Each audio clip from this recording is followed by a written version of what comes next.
할렐루야. 오늘 또 우리 주의 은혜로 복된 성일이 되어지시기를 주의 이름으로 축복합니다. 그리스도인이면 새해마다 한 번씩 도전을 하는 것이 있는데 뭘 도전하지요? 올해는 성경을 한번 통독을 해야 되겠다. 내가 일생 동안에 예수를 믿으면서 성경을 한 번도 안 읽어서야 되겠냐 하는 그런 마음으로 성경 읽기를 통독을 결심하고 시작을 합니다. 창세기를 읽고 출애굽기를 읽고 레위기까지 와서 사람들이 중단하는 사람이 많아요. 왜? 창세기하고 출애굽기는 스토리가 있거든요. 근데 레위기에 와서 보니까 맨날 짐승 잡아서 제사 드리고 피 흘리고 또 짐승 잡고 피 흘리고 제사 드리고, 그러니까 재미가 없어요. 그러니까 읽다가 중단해버리는 경우들이 종종 있습니다. 그것을 마태복음 13장 13절에서 예수님이 이사야가 너희에 대하여 잘 예언하였도다. 너희가 보기는 보아도 보지 못하고 듣기는 들어도 알지 못하는도다 그랬습니다. 사실 레위기서는 성경의 보물입니다. 가장 복음입니다. 믿습니까? 그런데 보아도 안 보이고 들어도 못 들으니까 재미가 없는 거지요. 영국에 가면 대형 박물관이 있습니다. 1753년에 개관을 해서 일반 대중들한테는 1759년에 개관이 되었는데 그 박물관 안에는 약 800만 점, 별로 안 놀라시죠, 그치? 800만 점, 어마어마한 작품들이 전시가 되어져 있습니다. 파리에 가면은 누블 박물관이 있지요. 이 누블 박물관은 1793년에 개관을 해서 거기에도 약 40만 점의 이 작품들이 전시가 되어져 있습니다. 사실 이 대형 박물관에 가서 보면 그 이집트에서 가지고 온, 그러니까 대영 제국일 때 가서 전부 다 빼앗아 가지고 유물이라고 해가지고 다 갖고 와가지고 전시를 해놓은 게 많습니다. 그런데 이렇게 유명한 박물관에 가서 전시된 물건을 봐도 모르면 별로 재미가 없더라고요. 뭔가 이게 그 제품에 대해서 어떤 전시품에 대해서 사전 지식이 있거나 아니면은 일일이 그 전시물에 대해서 기록해 놓은 내용들을 쭉 읽어봐야 이것이 이런 거구나 그렇게 알고 조금 재미가 있는데 그냥 그런 걸 모르고 그냥 관광객이 돼가지고 쭉 지나가서 보면 그게 다 그것 같고 이거는 전에 책에서 봤던 거고 뭐 그런 거다, 그 정도 수준으로 그냥 지나가게 돼요. 별로 재미가 없어요. 그런데 그러한 전시물이 어떤 것인가를 사전에 아는 사람, 그리고 그 내용을 자세히 아는 사람, 그런 사람들은 저 멀리서도 그것을 보기 위해서 시간과 돈을 투자하고 차 타고 비행기 타고 거기까지 와가지고 그 맨날 며칠을 묵으면서 그것만 쳐다보는 그런 사람들도 있습니다. 그러니까 우리가 어떤 것에 대해서 아느냐 모르냐에 따라서 거기에 대한 관심도가 전혀 달라진다는 거죠. 누블 박물관에 가면 세계에서 가장 아름다운 미소를 짓는 여인 모나리자라고 하는 전시품이 그게 원본이라 하더라고요. 그게 루블 박물관에 있는 게 사람들이 거기 가면은 막 그것을 많이 보려고 막 몰려들어요. 근데 저도 가서 봤는데 저한테는 뭐 썩 그렇게 이 작품이 대단하다, 정말 아름답다 하는 그런 감동이 별로 없더라고. 그냥 저게 유명한 모나리자 작품이구나, 뭐 그 정도 생각을 하지요. 그런데 나중에 그 모나리자의 잔상이 웃는 것도 아니고 안 웃는 것도 아닌 그 이상한 야릇한 미소의 그 잔상이 한 번씩 이렇게 떠올라요. 그래서 그게 유명한 그런 작품이구나 이렇게 생각을 합니다. 그런데 마태복음 13장 16절에 보면 예수님이 그러나 너희 눈은 보고 너희 귀는 들음으로 복이 있도다 그러셨어요.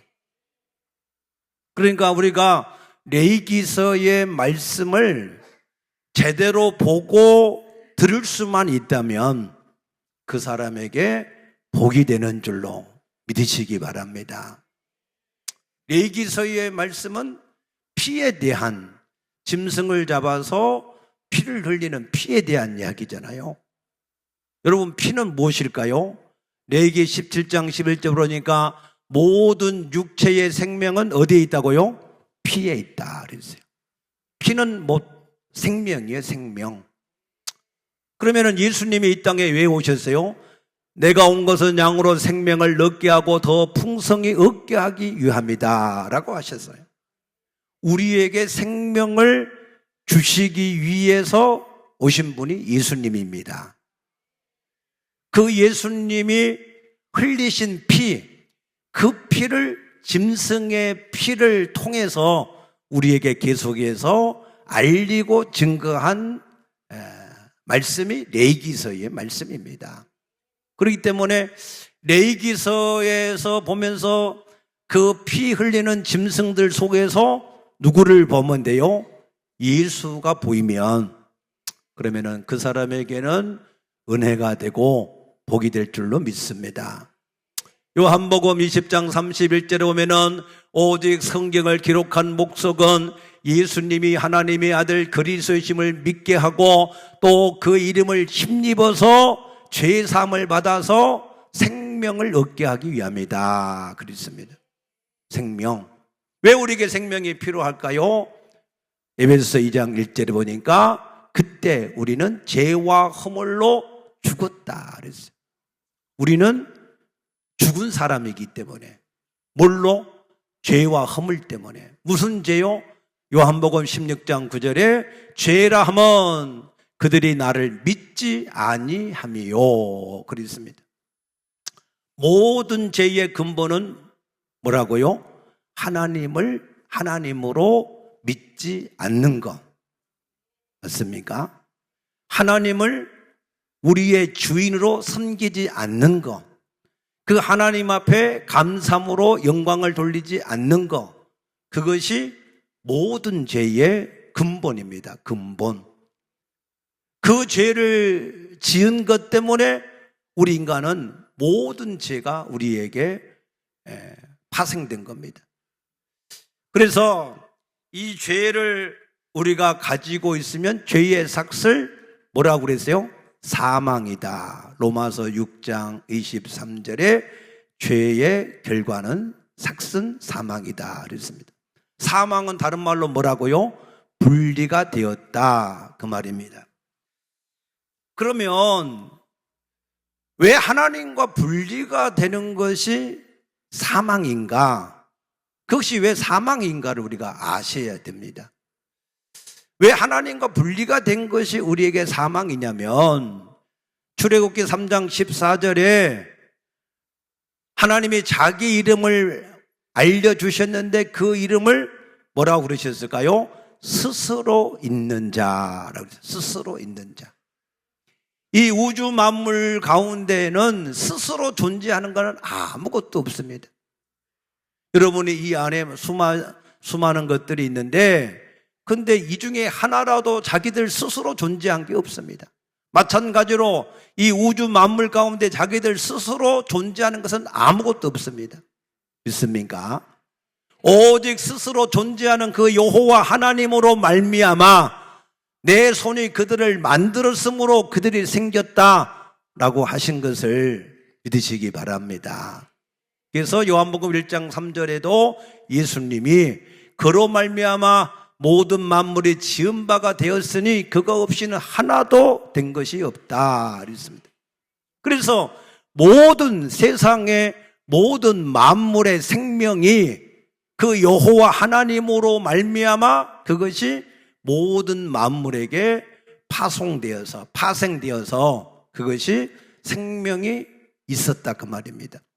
그래서 이것을 요한복음 15장 5절에서 예수님이 이렇게 말씀합니다. 내가 포도나무요 너희는 가지니 그랬어요.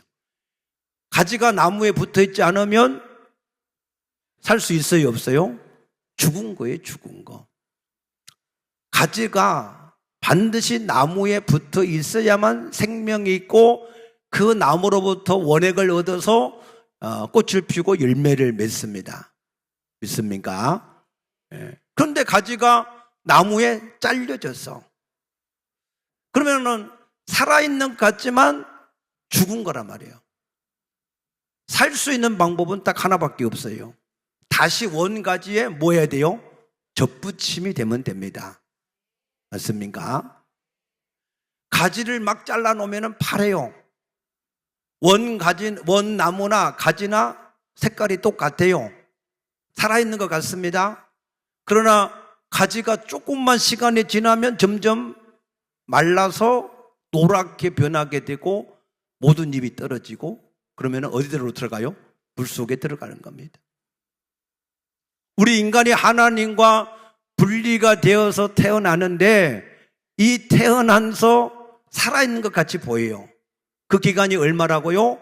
시편 90편 10절에 우리의 연수가 70이요 강건하면 80이다 그랬습니다.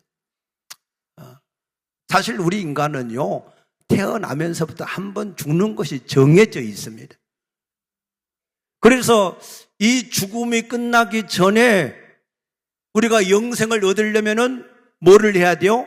생명의 근원 되시는 하나님을 만나야 됩니다. 접붙임을 받으셔야 됩니다. 맞습니까?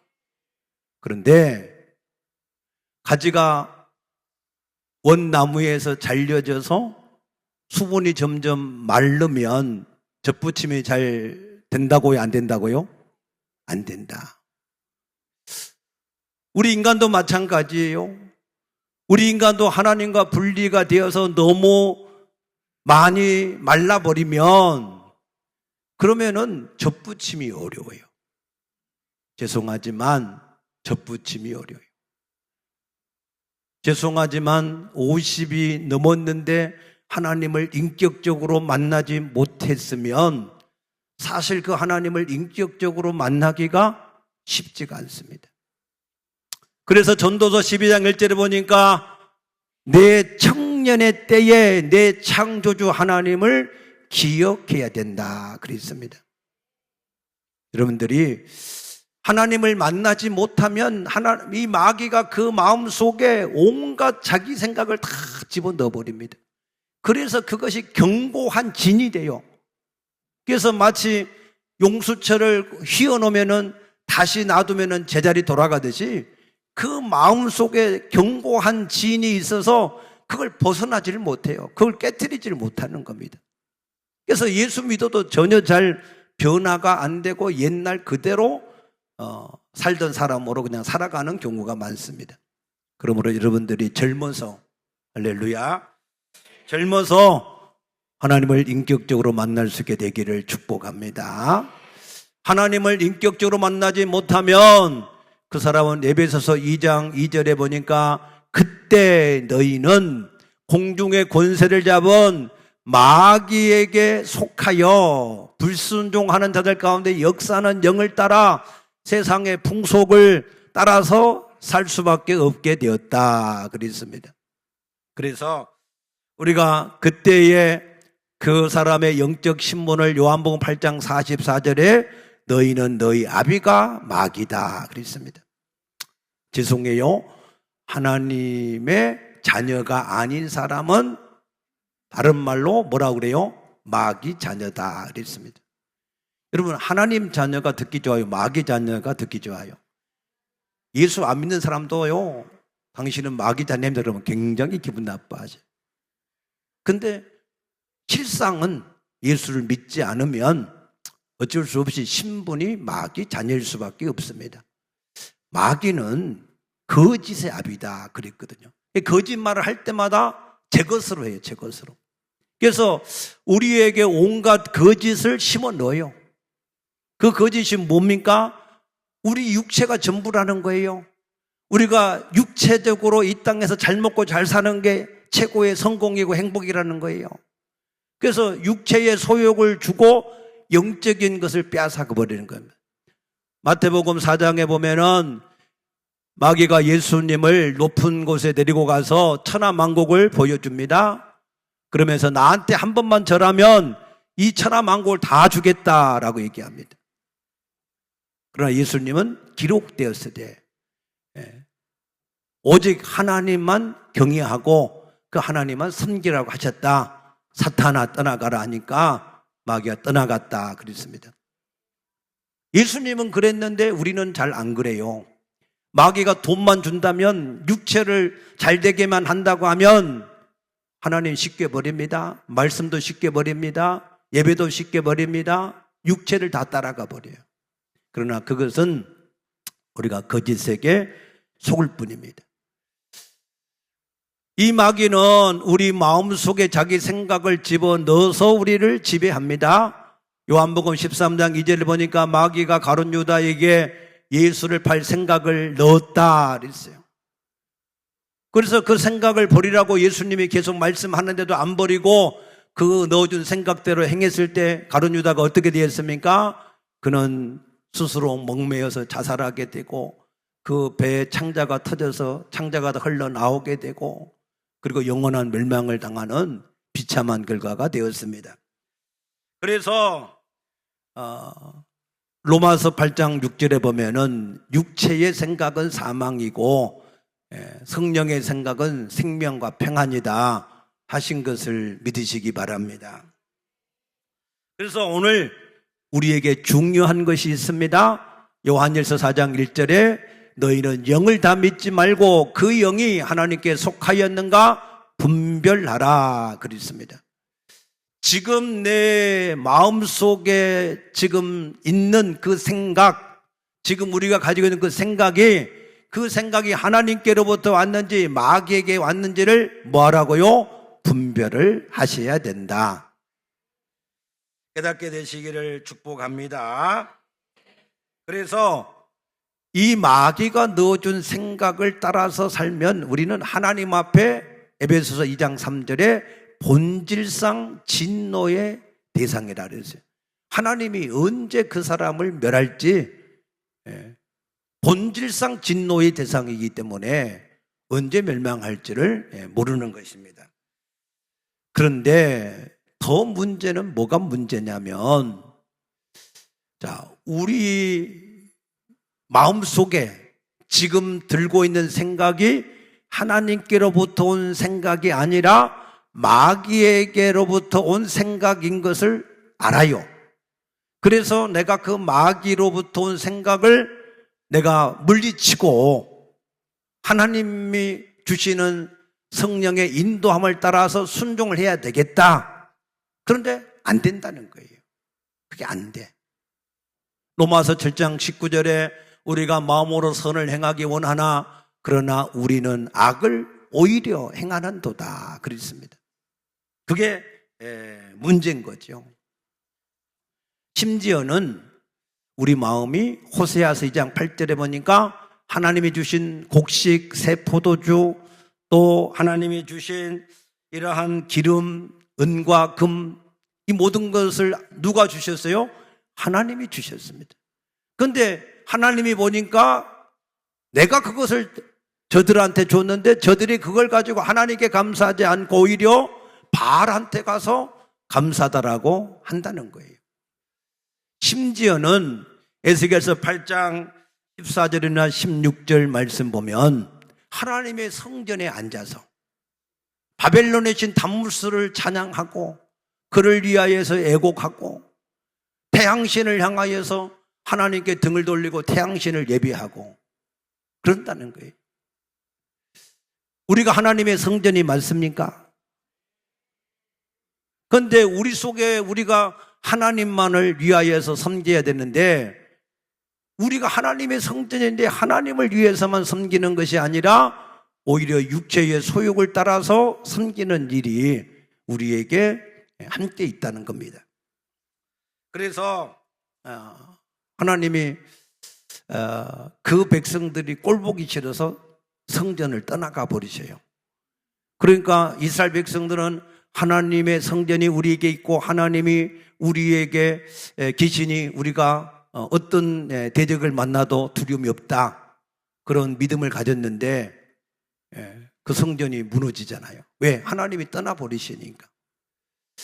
그래서 하나님이 보실 때에 우리가 기뻐하시는 일을 행해야 되는데 이와 같이 우리는 그걸 알아. 지식적으로는 다 아는데 안 되는 거예요. 마음에. 그런 걸 못 하는 거예요. 저는 등산을 그렇게 많이 하지는 않지만 한 번씩 산에 올라가다 보면 보통 대부분의 산이 7부 능선이나 8부 능선이 가장 아름답고 물도 굉장히 좋아요. 그런데 그곳에 가면 반드시 뭐가 있어요? 절간이 있어. 절간이. 아니 하나님이 만드신 그 아름다운 그 경관 속에 거기에 기도원이 있어가지고 날마다 하나님을 찬양해도 시원찮은데 거기에 절간이 있어서 그냥 우상을 갖다 놓고 너는 내 신이니까 나를 구원하라고 있으니 하나님 얼마나 보시면은 속상하겠냐 그 말이에요. 맞습니까? 사도행전 17장 16절에 보면은 사도 바울이 아덴이라고 하는 지역에 가서 보니까 그곳에 온 성에 우상이 가득하므로 사도 바울의 마음이 격분했다 그랬습니다. 하나님이 우리 아버지가 맞습니까? 세상 만물이 아버지 것이 맞습니까? 그 아버지가 우리 아버지면 세상 만물이 우리 것이 아닙니까? 맞습니까? 여러분의 집에 누군가가 와서 온갖 더러운 것을 그냥 만들어 놓고 그냥 이 집을 다 망가뜨리면 얼마나 기분 나쁘시겠어요? 똑같습니다. 여러분이 그와 같은 마음이 여러분에게 있으면 복이 있을 줄로 믿습니다.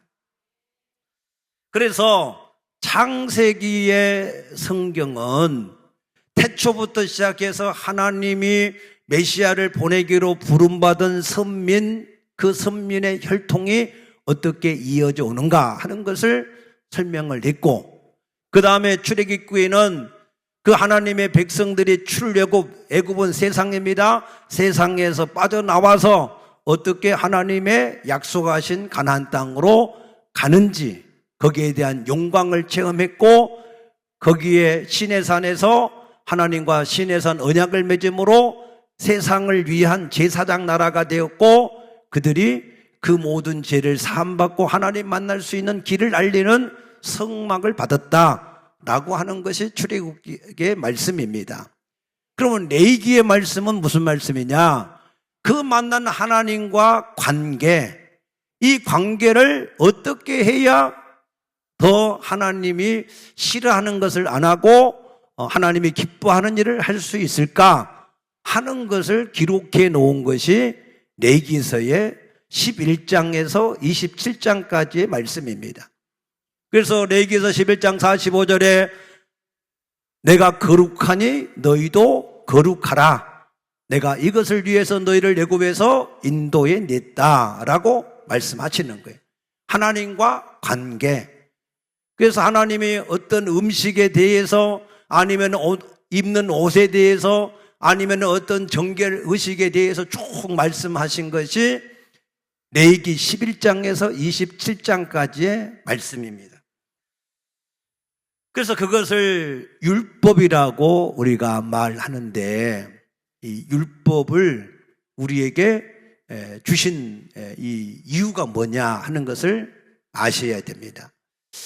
율법은 우리가 지켜서 의롭게 되라고 주신 것이 아닙니다. 아멘. 갈라디아 3장 21절에 보면은 만일 능히 살게 하는 율법을 주셨더라면 우리가 그 율법으로 의롭게 될 수 있었지만 그러나 살게 하는 율법을 안 주셨습니다. 갈라디아서 2장 16절에 율법으로는 의롭게 될 육체가 하나도 없다 그랬습니다. 그러면 율법을 왜 주셨어요? 우리가 죄를 가지고 멸망을 하는데 우리가 무슨 죄 때문에 멸망한 줄은 몰라요. 여러분이 병이 들어서 점점점 죽어가는데 무슨 병인지를 몰라. 그러니까 무슨 병인가를 알려준 것이 그것이 율법이 율법. 이해되셨습니까? 그러니까 율법이 있기 전에도 죄가 우리에게 있었어요. 그런데 율법이 있기 전에는 죄를 죄로 여기지 않았어요. 그러니까 율법에서 살인하지 말라 그러니까 살인하는 것이 죄구나 하는 것을 알게 되었다 그 말입니다. 그래서 율법으로는 죄를 깨닫게 되는 것이 첫 번째고, 두 번째는 그 율법은 갈라디아서 3장 24절에 보면은 우리를 그리스도에게로 인도하는 초등교사, 몽학 선생이다 그랬어요. 무슨 말이냐면, 자, 내가 죄인인데 내가 죄인인지를 몰랐어요. 그런데 율법이 빛을 비추니까 내 속에 온갖 죄악이 가득해. 그런데 나는 스스로 이 죄 문제를 해결할 수 없어요. 그래서 내 스스로 해결이 안 되니까 누군가가 나를 이 죄에서 나를 구해 줬으면 좋겠다라고 구원자를 바라보게 하는 게 율법의 기능이다. 믿습니까? 오호라 나는 공고한 사람이로다. 누가 나를 이 죄와 사망의 몸에서 건져낼 수 있겠냐? 내가 여기에서 이대로 이 죄와 사망 가운데 멸망하는도다. 누가 나를 구원하겠냐라고 메시아를, 그리스도를 바라보게 하는 게 그 율법의 기능이다 그 말입니다. 그렇기 때문에 레위기서 11장에서 27장까지는 하나님이 뭘 싫어하고 좋아하고 뭘 하라고 하고 하지 말라고 하는 것들을 쭉 기록해 놓았다면, 그럼 이 죄 문제를 어떻게 할 거예요? 이 죄 문제를 어떻게 그러면 해결하느냐? 그것을 레위기서 1장에서 10장까지 기록해 놓은 것이 레위기서의 말씀입니다. 그래서 레위기서 1장에서 7장까지는 5대 제사, 5가지의 제사의 방법을 통해서 우리 모든 죄 문제를 해결할 수 있다. 8장에서 10장까지는 그러면은 그 제사를 아론이 제사장에 대해서 어떻게 지켰느냐, 또 아니면은 그 아들 나답과 아비후가 어떻게 제사를 드리다가 실패했는지, 거기에 대한 내용이 레위기서 1장에서 10장까지의 말씀입니다. 아멘. 레위기서가 눈에 들어오지요? 그래서 이 5대 제사는 번제, 소제, 화목제, 속제제, 속건제, 못 외워도 괜찮아요. 성경에 있으니까. 번제는 뭐냐 하면은 아라라고 하는 말인데 올라간다. 뭐가 올라가요? 불도 올라가고 연기도 올라가고 향도 올라가고. 이거는 모든 게 다, 번제는 가죽만 빼놓고 다 태워서 드리는 걸 번제라 그래요. 온전한 헌신, 온전하게 하나님께 드려지는 것을 번제다 그러고, 소제는 미나라고 하는데 이거는 하나님께 드리는 선물이다라고 하는 뜻입니다. 그래서 이것은 뭐냐면은 소제는 피가 없는 제사고 단독으로 소제만 드리는 제사가 없어요. 그래서 다른 번제나 무슨 전제를 드릴 때에 함께 드리는 부속 제사예요. 부속. 그래서 이 소제는 하나님 앞에 곡물로 드리는 그런 제사고, 그 다음에 세 번째 화목제는 제바크 시라빔이라고 하는데, 제바크 시라빔은 하나님과 화목하다 그 말입니다.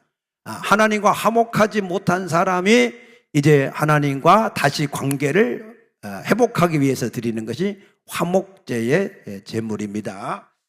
그래서 모든 제사는 다 태워지거나 아니면 제사장한테 제물을 드리는데, 이 화목제만큼, 제물만큼은 제사를 드린 사람들이 함께 그 제물을 먹습니다. 그 다음에가 이제 속제제인데, 속제제는 말 그대로 우리 죄를 사함받는 일인데, 그런데 히브리서 10장 3절에 보면은, 그러나 이 제사는 해마다 죄를 오히려 기억나게 해요. 왜? 염소나 송아지의 피가 죄를 깨끗하게 하지 못하기 때문에. 그래서 이 제사를 완성시키러 오신 분이 히브리서 9장 12절에 예수님인데, 예수님은 송아지나 염소의 피로 하지 않고 뭘로 했어요? 자기 피로 단번에 영원한 제사를 드리신 것을 믿으시기 바랍니다.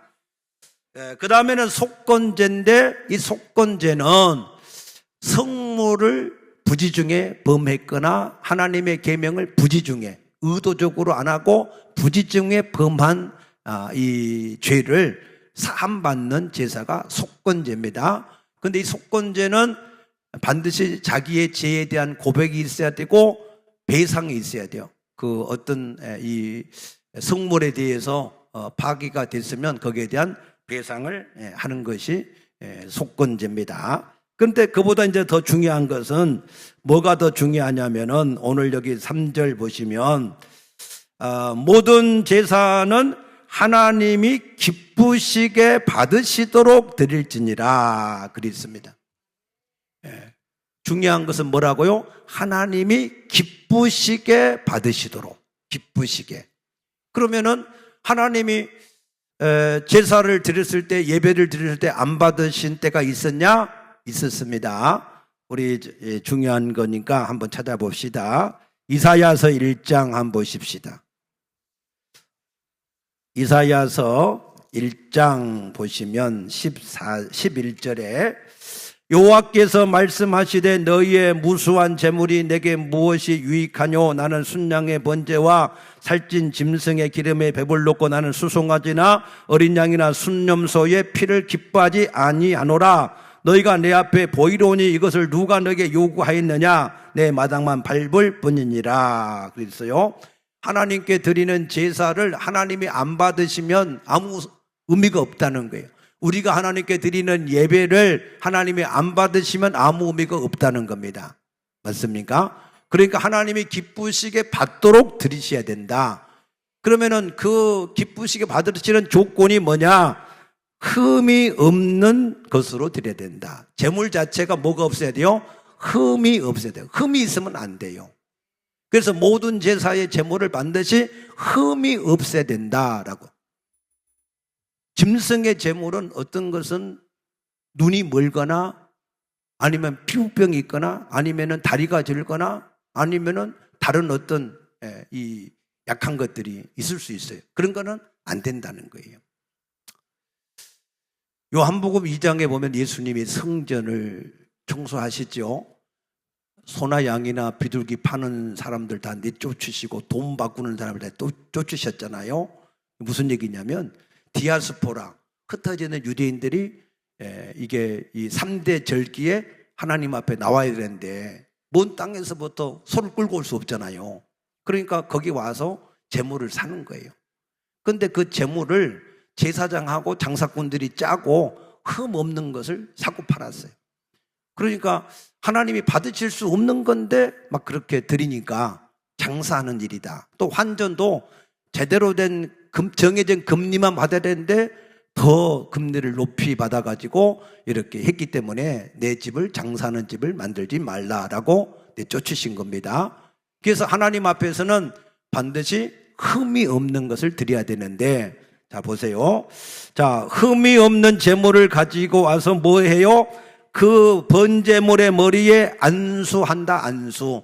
내가 도둑질을 했는데 나는 이 죄를 감당할 수 없으니까 내 이 데리고 온 이 소한테 너는 내 죄를 대신 맡아라 하고 내 죄를 전가하는 것을 안수다 그래. 안수. 그리고 그 다음에는 뭐 해야 돼요? 그 번제물을 잡을 것이고 죽이라는 말이에요. 죽인다. 이걸 한번 실습을 해야 실감이 나는데, 그래서 성막 공부를 하는 팀에서 한 400명이 모여서 실습을 했어요. 실제로 양을 한 마리 가지고 이제 이 죽이고 이거 하는 일을 실습했단 말이에요. 400명이 뺑 둘러서가지고 양을 어떻게 죽이나. 그래서 칼로 양을 목을 팍 찌르니까 양이 소리를 어떻게 질러요? 엄매 하고 그냥 소리 지르니까 거기 있는 사람이 다 눈물바다가 됐어요. 여러분 생각해 보세요. 여러분이 먼 나라 얘기를 한 것 같이 들으니까 지금 아무런 마음에 감동이 없어. 여러분의 죄를 사함받기 위해서 여러분의 아버지나 어머니나 자식을 대신해서 죽일 때 그것이 여러분 어떤 마음이겠어요? 얼마나 죄송하고 안타깝고 그 울음소리를 들으면 얼마나 통곡이 나겠습니까? 그러니까 그런 것이 실제로 구약의 제사고 실제로 우리는 예수님을 그렇게 한 거예요. 맞습니까? 그래서 그 제물을 죽이고 가죽을 벗기고 그 살을 다 각을 떠고 그 내장을 다 씻어서 하나님께 드리는 게 구약의 제사면 오늘 우리는 예수님을 힘입어서 하나님의 성소에 들어간다 그랬습니다. 우리 히브리서 10장 19절 한번 보십시다. 히브리서 10장 우리 19절을 한번 보시면 그러므로 형제들아 우리가 예수의 피를 힘입어 성소에 들어갈 담력을 얻었나니 그랬습니다. 예수의 피를 힘입은다 그 말은 내가 예수를 잡는다 그 말이에요. 내가 예수를 십자가에 못 박는다 그 말입니다. 나는 내가 내 죄를 졌는데 내 죄를 당신한테 전가하니 당신이 나 대신 죽으라 그 말입니다. 그래서 예수는 내 모든 죄와 허물을 담당하고 죽으신 것이 십자가의 사건입니다. 믿습니까? 그것을 우리가 마음에 믿고 그걸 마음에 믿고 그 예수님의 이름을 의지해서 하나님 앞에 나와서 드리는 게 우리의 예배입니다. 그 예배 드릴 때 그러면 몸만 와 있으면 되는 거예요? 아니에요. 우리 마음을 다하고 힘을 다하고 뜻을 다하고 목숨을 다하여 우리 모든 걸 다하여 하나님 앞에 감사하고 찬양하고 예배하는 것이 하나님이 기뻐 받으시는 예배인 것을 믿으시기 바랍니다. 그래서 요한복음 4장 23절에 아버지께서 찾으시는 예배가 있는데 그것은 성령과 진리로 예배하는 데를 찾으신다 그랬습니다. NIV 성경에 보니까 그 구절을 In Spirit and Truth라고 번역을 했어요. 성령 안에서 예수를 영접함으로 성령을 받은 사람이 하나님의 진리의 말씀을 따라 하나님 앞에 예배할 때에 마음을 다하고 힘을 다하고 성품을 다하고 하나님께 감사하고 찬양하고 기도하고 헌물하고 헌신하고 순종해서 드리는 것이 예배다. 그때 하나님이 그 예배 가운데 임재하셔서 복을 내리신다. 믿습니까? 여러분, 그러므로 하나님 앞에 드려지는 예배, 하나님이 받으시는 예배를 드릴 수 있게 되기를 축복합니다. 여러분, 예배가 안 되면요 가인같이 돼요. 사울같이 돼요. 그래서 여러분, 하나님 앞에 예배가 되어지면 아무것도 안 돼도 예배만 되어지면 그 사람이 모든 복을 누리게 될 줄로 믿으시기 바랍니다. 우리 출애굽기 20장 한 번만 찾아보십시다. 출애굽기 20장 24절에 보니까 내게 도단을 쌓고 그 위에 내 양과 소로 내 번제와 화목제를 드리라. 내가 내 이름을 기념하게 하는 모든 곳에서 내게 임하여 복을 주시리라. 아멘입니까? 제대로 된 예배를 드리면요, 그러면 거기에 하나님의 성령이 임재하셔서 모든 악한 것들과 저주와 재앙들과 두려운 것들을 다 물리쳐 주시고 하나님의 은혜와 복과 지혜와 능력으로 함께 하셔서 복이 임하는 것을 깨닫게 되시기를 축복합니다. 그래서 제대로 된 예배가 되면요, 여러분이 어디에서 예배를 드리든지 그 예배가 되어지면 그러면은 거기에 하나님의 복이 임하지 않을 수가 없어요. 하나님의 복이 거기에 흘러 넘치지 않을 수가 없습니다. 그러므로 하나님이 기뻐 받으실 수 있는 예배, 할렐루야, 그 예배를 반드시 드릴 수 있게 되기를 주의 이름으로 축복합니다. 축복합니다. 기도하겠습니다. 아버지 감사합니다. 아버지, 우리가 하나님 앞에 무수한 재물과 아버지 많은 것을 가지고 드릴지라도 주께서 기뻐 받으지 아니하시면 우리가 아무것도 주께 드릴 수가 없음을 알게 하셨사오니 감사합니다. 우리가 한 번을 예배 드려도 하나님 앞에 온전한 하나님의 기뻐 받으시는 예배를 드리게 하여 주시어서 날마다 하나님의 생명과 은혜와 복이 우리 가운데 넘치는 예배를 드리는 자들 되게 하여 주시옵소서. 감사하며 예수님 이름으로 간절히 기도드리옵나이다. 아멘.